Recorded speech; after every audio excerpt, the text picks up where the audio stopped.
Hey guys, welcome to Alma Fam. By this time you would have known what the content of the video is.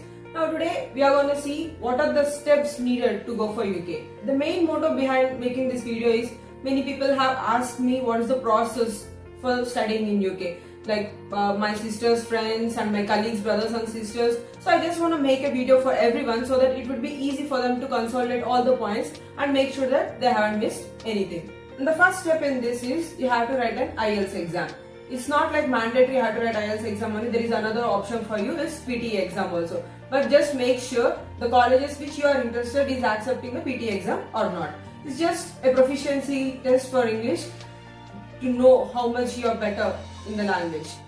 In the IELTS exam, the main band score you have to get is around 6.5, not less than 6 in each module. So if you are aiming for higher colleges, make sure that you are getting 7.5, not less than 7. But some colleges also accept a 7 band with not less than 6.5. So make sure that you are writing the exam well based on the colleges and the priorities of you. So after taking the IELTS test, it will take 2 weeks to get the results. If it is a computer based test, you will get within 6 to 7 days.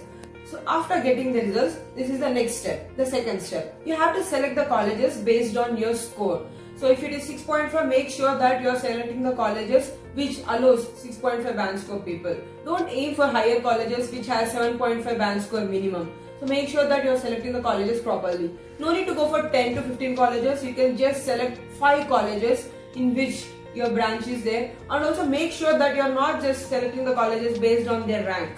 You have to make sure you are also selecting the colleges based on the branch you are studying. See what rank is given for the branch in their college. So you have to select on that basis. This is the second step. After applying to the colleges, then it is the third step. You have to wait for the unconditional letter from the college. So unconditional letter means there are no conditions for you to join in their college. You have to just pay the fees. But if there is a conditional letter, they will also make sure that they need some extra information from you, the additional information you have to give to them. Like it may be some of the certificates or any other thing. So this is the second step, applying to the colleges. Next, the third step. After getting the conditional letter or unconditional letter, after fulfilling all the agreements given by them, you have to pay the fees. So for paying the fees, no need to go for a third party. The college will provide you the information regarding the payment of fees. They will send you a letter and also the process how to pay the fees. You have to just follow the instructions given by them. If you have any doubt, you can contact the college through the email or the phone number given by them. They'll definitely reply to you, but as there is only 5-day working period for them, Monday to Friday, make sure that you are contacting them in the weekdays but not in the weekends. While selecting the colleges, the important thing is you also have to make sure what are the requirements of that college, like how much percentage they are accepting and how many LORs they are asking. LORs means letter of recommendation from the professors where you have studied your previous education, maybe graduation or post-graduation, whatever it may be. But for every university, SOP is very important. The statement of purpose, the reason behind why you are going to their college, why you have picked their college, and also the branch, why you have picked it, the main reason behind it, and what are your future plans. You have to include everything in that statement of purpose. So while writing the statement of purpose, you should be very clear about your future plans and what you did in the past and what is your main motto in going to their college. So it should be flawless because based on that, your admission will be provided. And while applying for the universities, it is first come first serve basis. So for January intake, make sure that you are applying in August itself. Some universities open their admissions in August and some people in September, but you should be always ready for it. As IELTS has a 2 years period, it will be valid for 2 years. So you can write beforehand and you can apply for the colleges earlier also. So many colleges will have different intakes, but the common intakes are fall and winter intakes. Those are September and January. Some universities also have summer intakes which is in May. It depends upon the universities. So you can plan accordingly. This is the second step. The first one is writing IELTS exam, getting a good score, and the second one is applying for universities. And the third step, the letter you get in unconditional letter or conditional letter, they'll mention the fee, how much amount you should pay. So in that, we have to pay the advance amount of fee. For example, for 2 years, it is £15,000. For the first year, it is 7.5, and the second year, it may be 7.5. So they will say in 7.5, at least you have to pay £4,500. So it's based upon the universities. It might be £3,000 or £4,000. It differs. It doesn't matter. But you have to pay before going to the college itself, because it is a crucial step. It is the third step. You have to pay the fee after getting an unconditional letter. If you are delaying your payment of fee, there is a chance that they might cancel your seat also, because there is a time period for it also. After paying the fee, make sure that you are taking the acknowledgement letter from the bank, because it is a proof that you have paid the fees, and then you have to send it to the college people through email they have provided. So then you will get the confirmation, yes, we have received the amount whatever you have paid by the college person. And the fourth step is financial security. In this step, you have to show you have sufficient amount in your account for the 2 years period of time to study in the UK. You can't say that I'll work part-time, I'll work full-time like that, but you have to show the amount. It can be in two methods. You can show the amount for 28 days period of time in your account and then give the statement to the college people, or you can apply for an education loan and you can present the paper given by the bank showing that they have processed your loan. So you have to submit the papers to the college. It is a very crucial step. Before, this step was only needed for visa, but now it is needed for the college also. After paying the fees, then in this financial security, you have to make sure that the amount is there in your account for 28 days or the educational loan letter given by the bank. This is a very crucial step. And now we are going to the fifth step. It is credibility interview. This is also a new step included by the college people. Before it wasn't there. Before it was like, if you pay the fee, you will get the cash letter within 10 days. But now it has changed.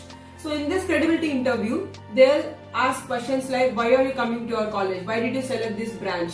What is the need of studying in abroad? Are there good colleges in your hometown? What is the main motto coming to the UK? And are you planning to settle in abroad? Like this, different types of questions will be asked. So you have to prepare for everything. They won't ask you technical questions based on your graduation background. It's about completely what are your future plans and why are you coming. These are the same questions, okay? In this credibility interview, it is very crucial because based on this, the cash letter will be provided for you. So be prepared for this interview also. So now we are done with 5 steps.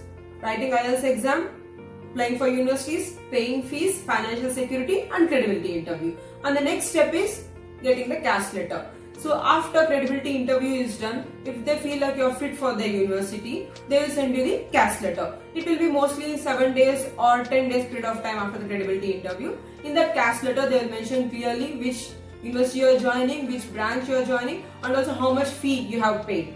In the fees, sometimes there is a chance that you might get scholarship in your whole fee. It's like £1,000, £1,500 or £3,000. The scholarship will also be based when you have applied. If you have applied earlier, you might get more scholarship compared to the others. So the cash letter is very crucial because based on this cash letter only, we are going to apply for the visa. The cash letter contains every details, whether you have paid for accommodation in the college also, it will be included. So make sure that you are taking care of that cash letter. It means like don't lose it. Though it is in online format, make sure that you are keeping it in your mail and also take a printout of it. So now 6 steps are done. The 7th step is health checkup. So you can apply for the health checkup in major hospitals or the big hospitals where they check the tuberculosis examination for your lungs and they will give a certificate that everything is fine and there is no traces of TB. It can be applied for like major hospitals. They will give a time period when you have to come. It will be done in like 1 or 2 hours. They'll take the x-ray of your lungs. So everything is done. You have to take all the documents with you and then join this health checkup certificate also in that. No need to provide the x-ray for applying the visa. You have to just provide the certificate given by the hospital. Now the 7 steps are done. So I'll just repeat all the steps once again so that there is no confusion in it. Write an IELTS exam, get a good score, apply for universities, pay your fees, show the financial security, attend the credibility interview, get a cash letter and also do a health checkup. And the final step, the most awaited step is applying for visa.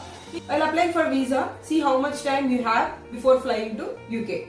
So if you have 1 month period or 2 months period of time, you can go for standard visa which comes in 2 weeks.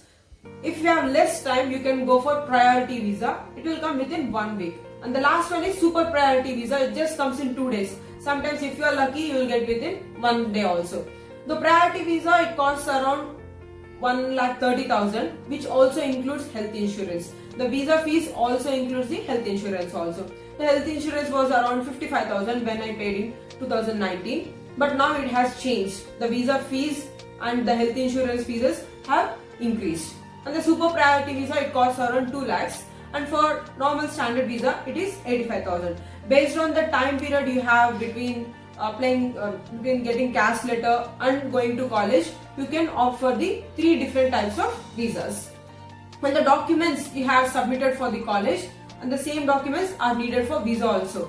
While applying for visa and while you are going for the consultancy for getting visa, make sure that you are carrying all the documents with you, including the loan letter or the statement provided for the financial security, the caste letter, unconditional letter, and all the other documents which you have which you have submitted for the college. It also includes the graduation certificates, the original degree, SEM results marks, everything. Just carry with you. You don't know when they will ask for it.